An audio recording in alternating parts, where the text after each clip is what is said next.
Yeah. Sailor Moon is fucking hugely influential, in case you weren't aware of that.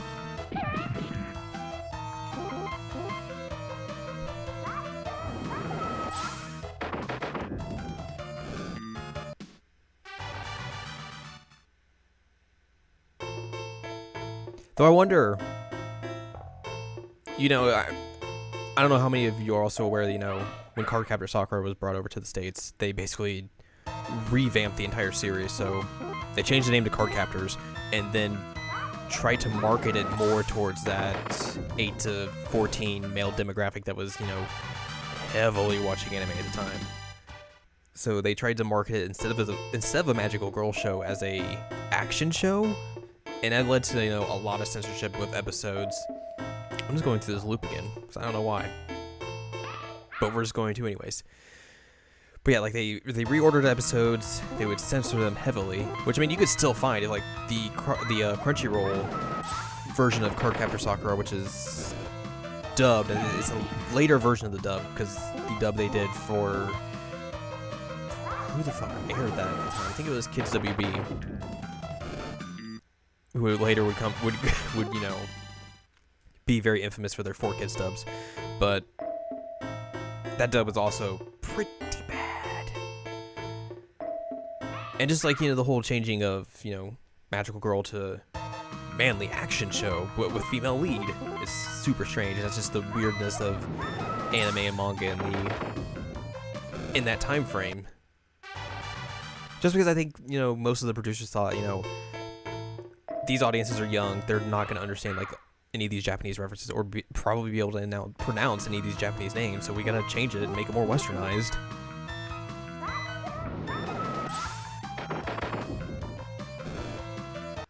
But like I was saying, like the Crunchyroll version of Cardcaptor Sakura is still kind of edited, because there is a point where Sakura and Lee are talking about how they both like the tall white-haired kid, which I forget his name now, but in the dub version of that, like, they didn't even record audio for it, so like it automatically just switches to subtitles because there's literally no dialogue being spoken at the time, which is a weird form of censorship. I mean, you can read a bunch. I'm just going back in this loop. I'm just talking. But you can read a bunch more about all the weird stuff that they did with Cardcaptor Sakura on CSLAnimeCheckup.com. If you look up Does It Hold Up Cardcaptor Sakura, where I go pretty much into full detail about that series and all the weirdness it had throughout the years, and if it still holds up in our modern time. But I wonder, go back to my original point, which I was trying to make. I wonder if they released Sailor Moon at that time frame that they did Cardcaptor Sakura, if they would have tried to remarket it from being a girl show to be more towards like an action boy show, which I'm probably sure they did for Toonami, because there's probably guys that were like me at the time who was like, oh, I don't want to watch this girl show, I'm a guy, that was totally me. And now 26-year-old Jared's like, dude, you're a fucking idiot. Like, yo, this show's dope.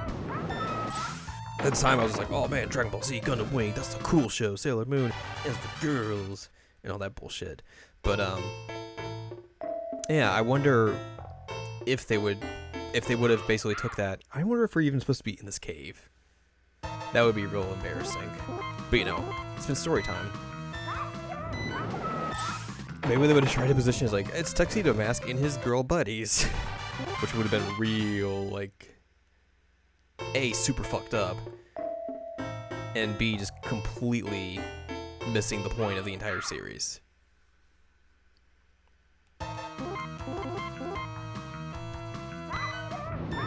Even if we're not making real progress by just looping around this cave, we're getting some grinding in. We're getting some levels. Now we're just fucking one-shotting those guys after, they were a huge pain in the ass, except the encounter rate in this cave is fucking crazy. I might have to look up the fact and see, like, where am I supposed to be right now? Because that might be an issue. But anyways, I think like moral of the story, I am super fascinated with like the American history of like anime and manga, especially just like the influential stuff. Like just seeing like, I would love to like talk to the people who first brought over Sailor Moon or Dragon Ball Z or Gundam Wing, and just like ask him like, you know, what went into the process of trying to bring a show like that over to America, and you know, like especially for like Sailor Moon, like, you know, why try westernizing it? But I mean, you know, look at games coming out at that time, like look at Revelations Persona, which was played on this channel. That's a westernized version of a Japanese role-playing game. It's heavily Japanese, and they changed characters' names. They changed the setting to be in America. So I mean, that stuff wasn't just happening, you know, in anime and manga. It was also happening in video games. But I mean, they're very similar forms of media.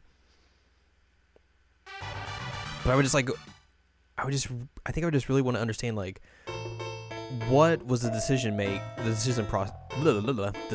process of doing that, and, you know, was it just because they thought audiences at the time would not understand Japanese culture or names and stuff like that, or was it just like the cheapest and supposedly most effective way to broaden the audience for a show like that? So basically it would just been like a ratings grab thing. It's like, oh, this show will be more like, you know, the Western shows that you're used to because they all have these names. This is a little different style of animation. You'll be able to like it. Here you go.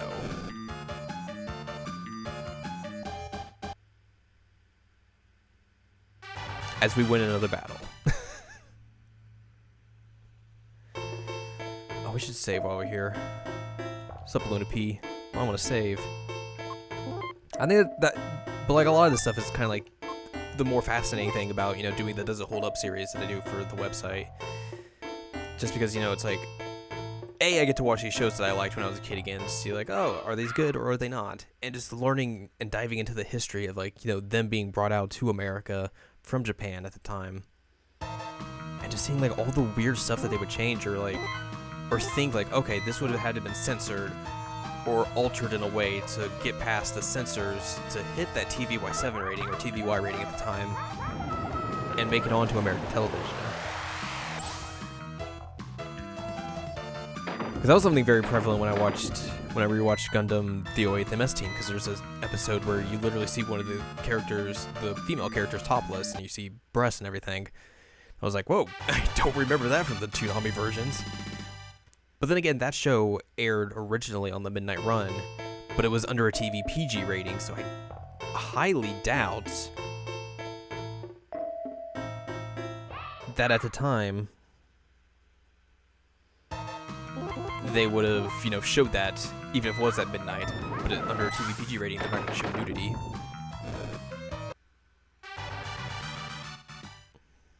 American television stations, or just channels in general, are just fucking terrified of nudity in every single aspect of it for some reason. But violence, you know, show that 9 times out of 10. Show that on the news. We're gonna look up FAQ.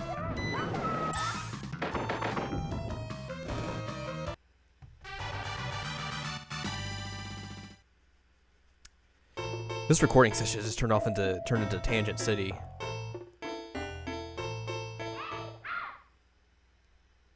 But I'm okay with it. Oops. I don't want to go to the Uncharted 4 website. What are you talking about?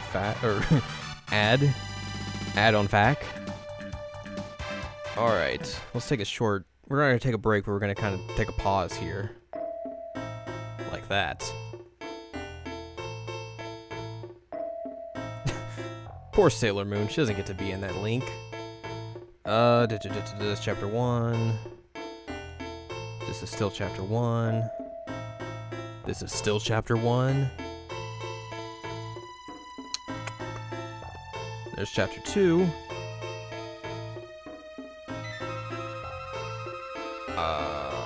Yep, still chapter 2. I was like talking about a cave, and I was like, what? Alright. Everyone is in the blah, blah, blah, blah. Okay, the Yaga village. Go right, up, and exit the village. We went left and exit the village. We should head back to town. We literally have not had any reason to be in this cave at all, but it's been a good spot for grinding. I'll give it that, so. It would be worthless if we did all that and it had no merit, but we did all that and gained a bunch of levels, so it was actually kind of beneficial. But yeah, we went the wrong way. 100% went the wrong way. But now we can go and, excuse me, go buy some more items and be on our way. Where's the item shop? Over here? Yep. I should have like a bunch of money now. What's up? Yeah, 38,000. Cure all HP. Let's get some of these.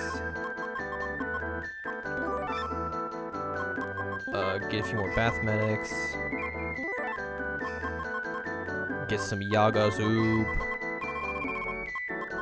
Let's get 20 of those, and then we'll be on our way. So we're supposed to go right.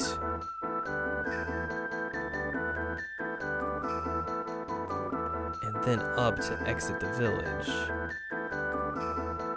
That's what it says. Alright, hang on.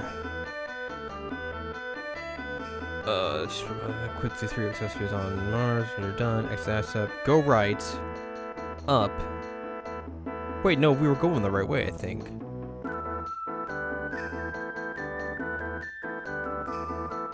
One path goes left, another path goes up. Go left, and you'll come to a big and open area. Now go down, then follow the path to. Oh, so we were going the right way. We just went up instead of going all the way left. And that was the way we needed to go instead of going up into that cave.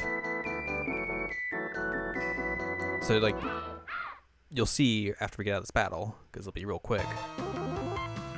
So I can hit the button real fast.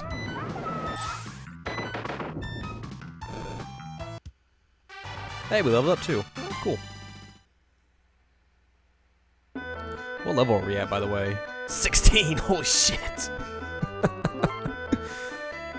Alright. So you see that it goes up there.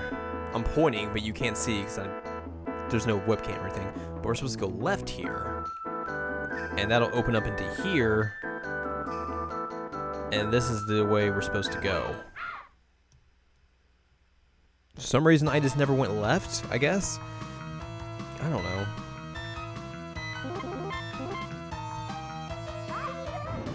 Don't ask me.